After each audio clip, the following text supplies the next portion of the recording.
The next case is Dwayne Wigfall versus the City of Detroit.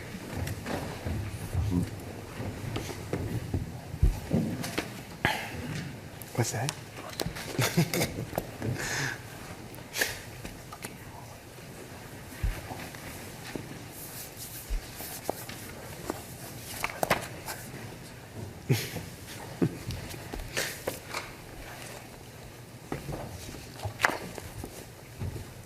I hate to do this because I like to think I'm taller than what I really appear to be.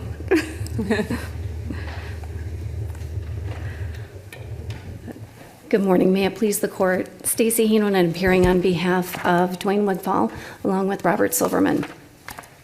I'll reserve 2 minutes for rebuttal. So the issue here is very straightforward. It's whether Wigfall's notice of claim is insufficient because while indisputably delivered to the City of Detroit's law department, it was not addressed to the individual corporate counsel. There's no other disputes regarding the notice. What's interesting is that this is not an isolated incident. There are nearly 10 other cases that have come out from the Court of Appeals within the last 12 to 18 months, and 2 are currently held in abeyance before this honorable court, depending on what happens here today. And actually, I welcome questions from the court at any time. What the city proposes is a hyper-technical construct of Section 1404. It goes beyond ensuring the plain language of the statute is fulfilled. And that's not been the law of the state at any point. So while acknowledging the particulars of the notice statute, this court aptly recognized long ago in Brown versus Owasso that the requirements should not receive so strict a construction as to make it difficult for the average citizen to draw good notice. And this substantial compliance analysis has not fallen by the wayside after this court's determination in Rowland. That case overturned Hobbs and others precisely because those opinions engrafted additional language onto the statute regarding actual prejudice that was never envisioned by the legislature, and that was to extend the time within which notice had to be given. But there are aspects of the statute that, or for which a substantial compliance analysis remains appropriate, and especially given the reticence in Brown regarding making it too difficult for a citizen to draw good notice. For example, the exact location of a defect. What is that? Is it the latitude, longitude coordinates? Because we can do that now with smartphones. If it's to that extent, how many decimals do we go? Or is a street address enough? Maybe along with some additional particularized details. Another example is, must the notice actually be served by the injured party? That's what the statute says. Served by the injured party instead of the attorney for that individual. The city actually tried that, and it was recently rejected by the Court of Appeals in a case called Russell versus City of Detroit. And that's 321 Mishap 628, 2017. I wish I would have found this case earlier, but better late than never. And in that case, the Court of Appeals said that service for an injured individual is appropriate if it's made by the injured individual's attorney.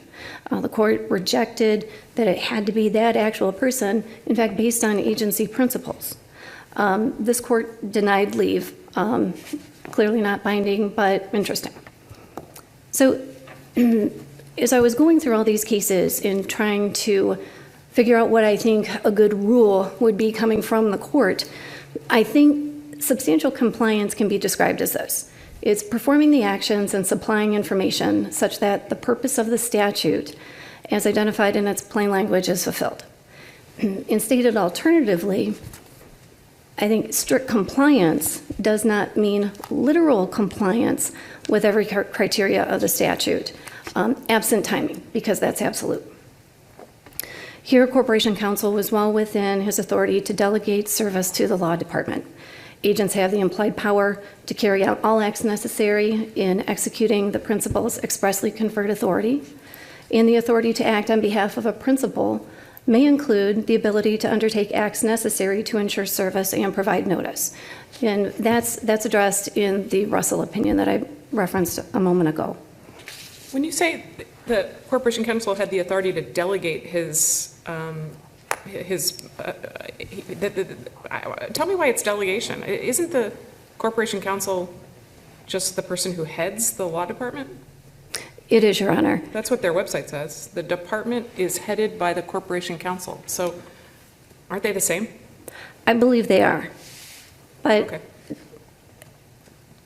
Okay. but I guess trying to understand the city's argument or make sense of it too, minimally, it's delegation. But I do believe that they are one and the same. In the purpose for having that arrangement, it's understandable, especially considering the Illinois Supreme Court's opinion in Sarkeesian. It's too disruptive for a business for service of summonses and notices to be handled directly by the particular individual or the designated official. It's efficient for that entity to put into place procedures to accept service of process. Here, the City of Detroit's Law Department, attention claims. In the city's argument that service has to be on the actual individual presents an actual case of be careful what you wish for.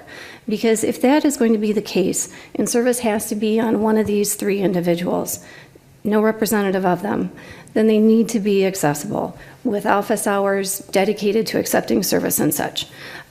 It's not sufficient that notice is put into the mail by a given date. They actually have to receive it.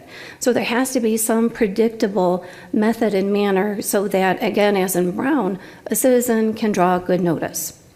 What should we make of the fact that the notice statute says in the first section that the injured person shall serve a notice on the governmental agency? So it uses the word shall there. And then the second sentence says the notice may be served upon any individual who may lawfully be served with civil process, which we, I think, find out by looking at another statute that, as it relates to a city, it's the mayor, the city clerk, or city attorney. And further, that the statute, by my count, in about 8 more places, uses the word shall. So what should we make of the fact that the statute uses the word may in section 2? I think may is typically a permissive term, but I think in this context, it's permissive in that it can be the city clerk, the city attorney, the mayor.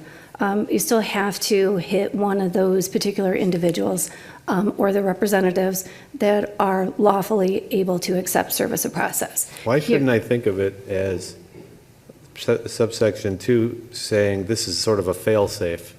Because at the end of that sentence it says notwithstanding, let's see, anything to the contrary in the charter of any municipal corporation notwithstanding. So why shouldn't I think of that the requirement is that the service be on the governmental agency based on the shall, but that the statute is saying one way for sure that you can do this is by serving these 3 people, notwithstanding anything in the charter to the contrary? I think that analysis makes sense, and I think. I mean, otherwise, wouldn't we have to conclude that the legislature just made an error by using the word may in that context? I don't. I think or another interpretation of that is, regardless of what the city puts in their charter as to who to direct service to, these are the other individuals that can be served with process. Right, sort of the fail-safe interpretation, right? Right. Otherwise, the last part of that sentence would be surplusage. I agree. The sentence would just say, may serve these 3 people, then, in which case there might be a better argument that may is actually a shall, right? I do agree. Unless the court has any other questions, I'll reserve the rest of my time for rebuttal. You may do that. All right, thank you.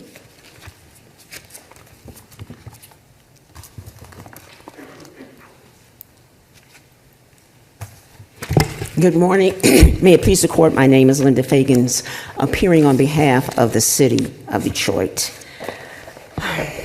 Your Honor, my position is that this court should deny application for leave or preemptively affirm the decision of the Court of Appeals. The Court of Appeals rightly decided this case based on the governmental immunity and statutory construction established by this court. First of all, in Rowland, where Rowland stated specifically that the highway defect statute is straightforward, clear, unambiguous, and not constitutionally suspect in this case. We also established in McCain that there should be no saving construction, and substantial compliance is a saving construction. Prejudicial, arguing the prejudice or making excuses is a saving construction. And McCain established that that should not be. Even this court peremptorily reversed the Court of Appeals in the city of Hamtramck case, I can't think of the first name, because they tried to make an excuse for the lack of the defective notice in that particular case. You have decided that the jurisprudence of this court, and the Michigan jurisprudence of this court, is that the legislator, in his wisdom, has determined how, first of all, the premise is that since it is determined that in certain narrowly specific exceptions that immunity can be removed. And since they have established that they can determine the conditions for which and on which and the terms in which they have to meet in order to meet this exception. And in this case, the plaintiff did not do so. It didn't serve, it's mailed a notice to the City of Detroit Law Department Claims Department in this particular case. The statute states clearly that it has to be an individual, not an entity. Those individuals are who? Corporation counsel, say the city attorney, the city clerk, or the mayor. Very clear, not onerous. All you have to do is either personally do it or send it certified mail addressed to those individuals here. And so in this particular case, I believe that the cases and the jurisprudence is established that this court has determined. And I'd like to point out that just in a case recently, I can't even think of the name of it, but Judge McCormick just really stated clearly what it says. We held in Rowland versus Washtenaw that a suit may be dismissed for failure to comply with a statutory notice requirement, even if the defendant was not prejudiced by the lack of notice, abrogating our precedent holding notice requirements with no actual prejudice. We reason that as much as the legislator is not even required to provide a defective. Counsel, good morning. I have a few questions for you that I'd like to kind of run through. Sure. The first is that your office directed plaintiff's counsel to submit notice in this fashion. Is that correct? Your Honor, what happened is they called an attorney from the law department, from the firm, called and they reached the claims department. He reached a clerk, a claims clerk. They asked, who are you supposed to send notice to? And they said, send it to the City of Detroit Law Department claims section. And they're talking about a claim. You reach the clerk here, and that goes to the estoppel case. But okay, I just want to kind of walk through this kind of from a more of a, I think just a judicious perspective. The answer to the question, though, just to make sure I understand, is that your office did in fact direct plaintiff's counsel to submit notice in this fashion. They did it under the direction, under the guise of your office, correct? No, Your Honor. No. I mean, you're making a lot of assumptions that, first of all, was not established in the record. Well, doesn't your website... What happened was they made a call. Right. And the clerk say, we want to send notice of a claim. The clerk said, send it to the City of Detroit claims section. That's just what they did.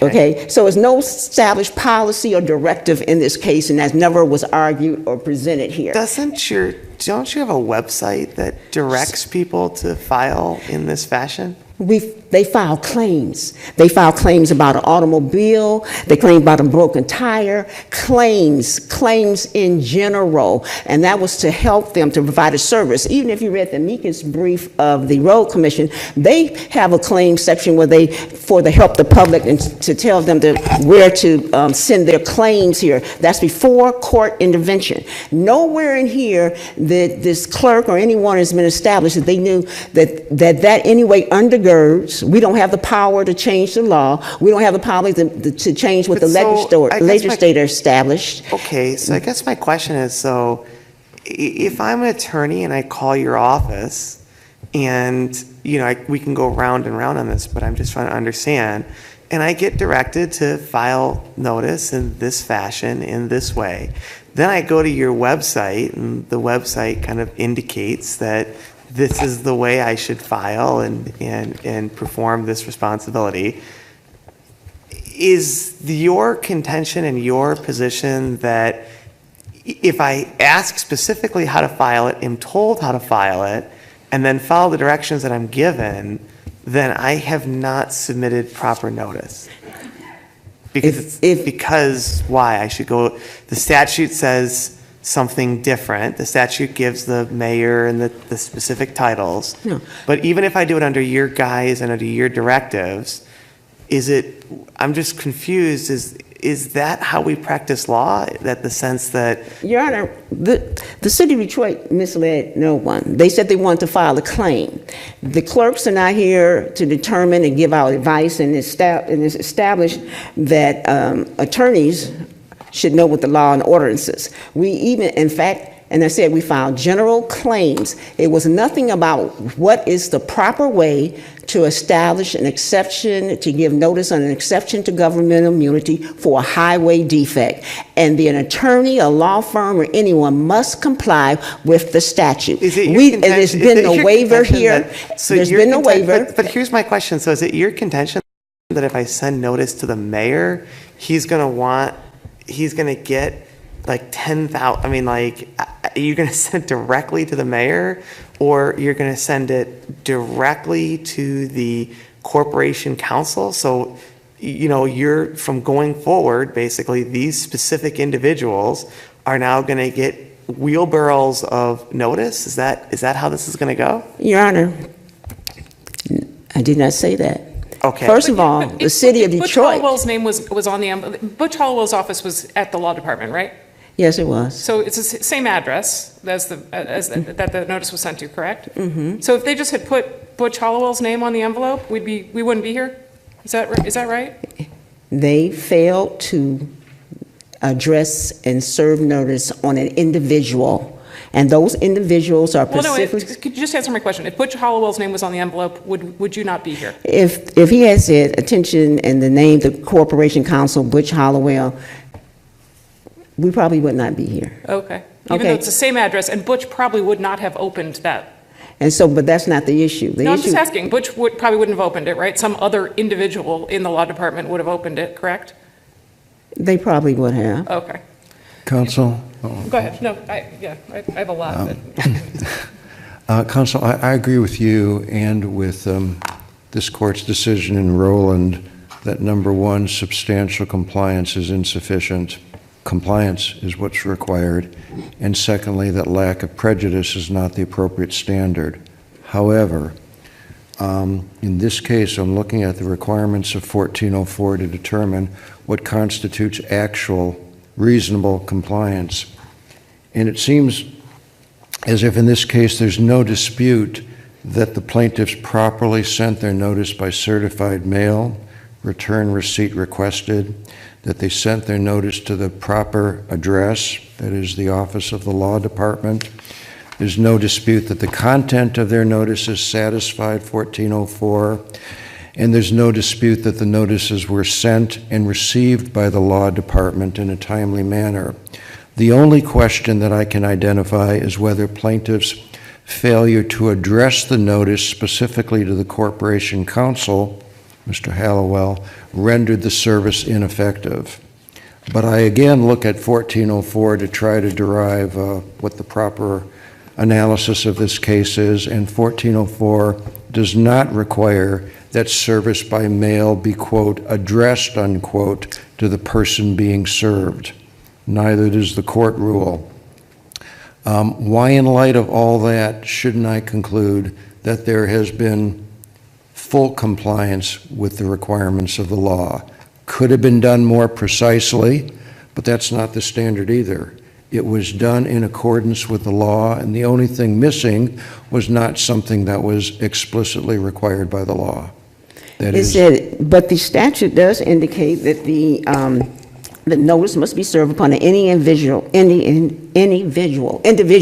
personally or by certified mail, which may lawfully be served with civil process directed against a governmental entity. We're talking about a highway defect here, where there's narrow terms and conditions for.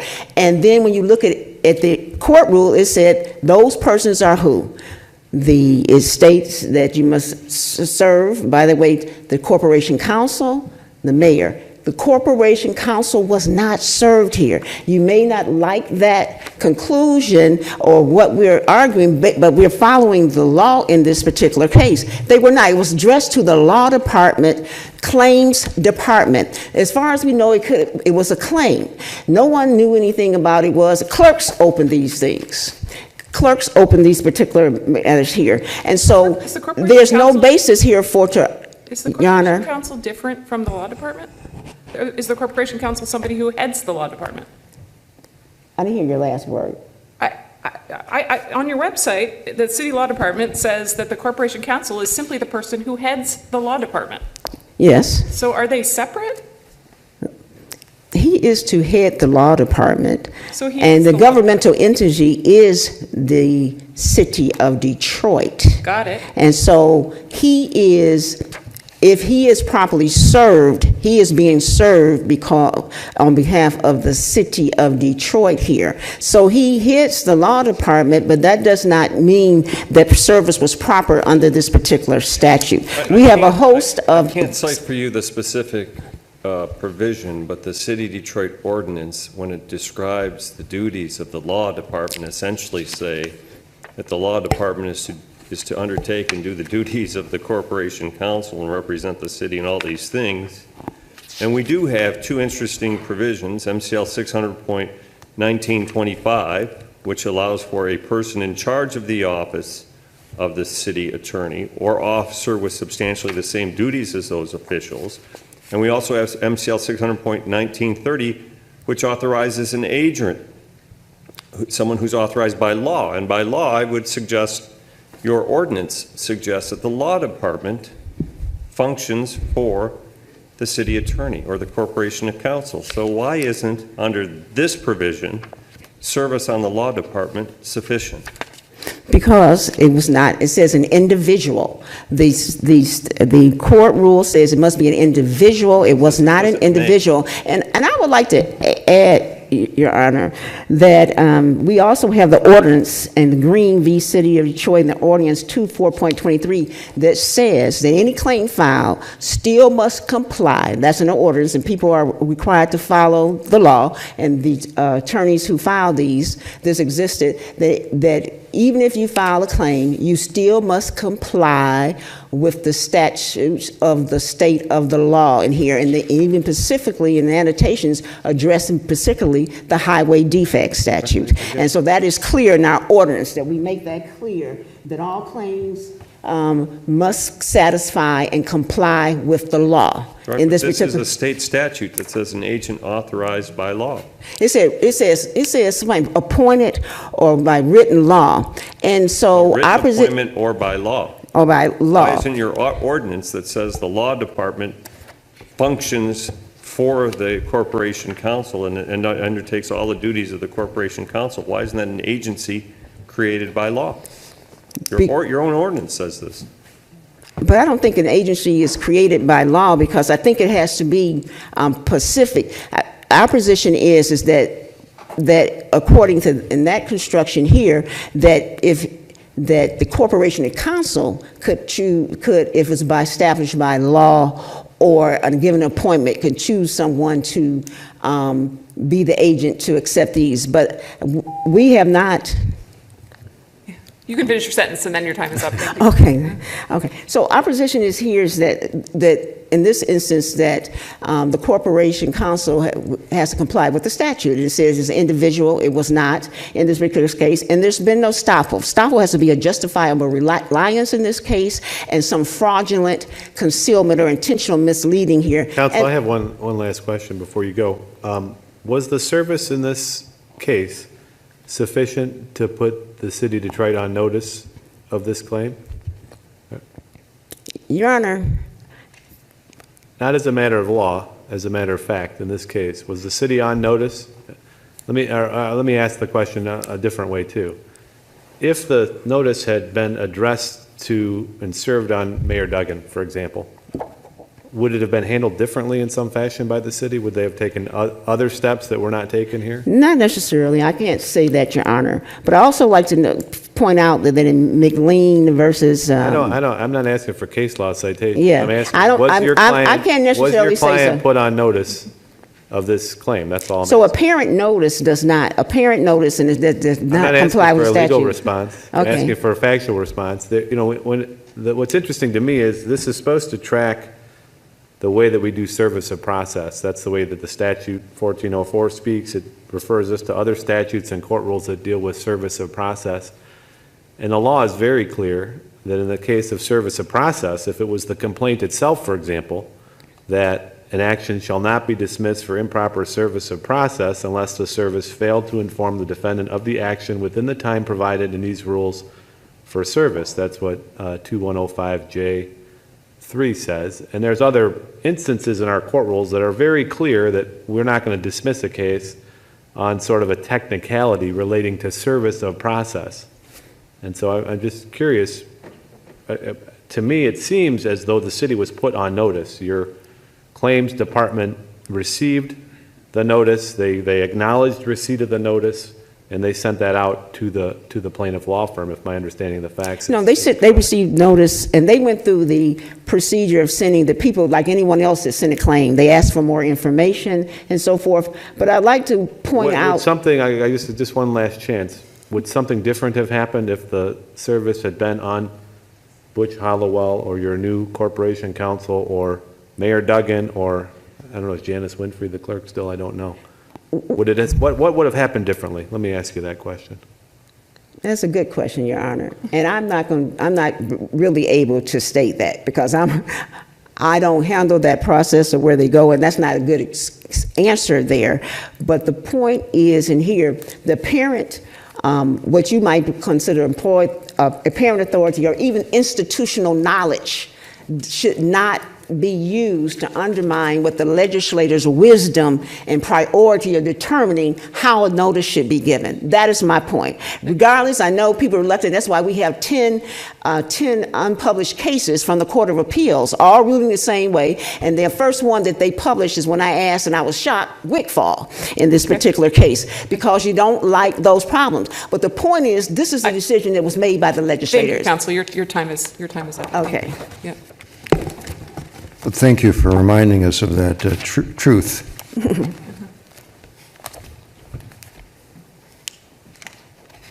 Actually, even though I have time, I don't have anything to add unless you have questions for me. I think the court has a clear and detailed understanding of the issues. Are there any questions? Thank you, Counsel. Thank you. Case will be submitted. By the way, that's the best rebuttal of the call.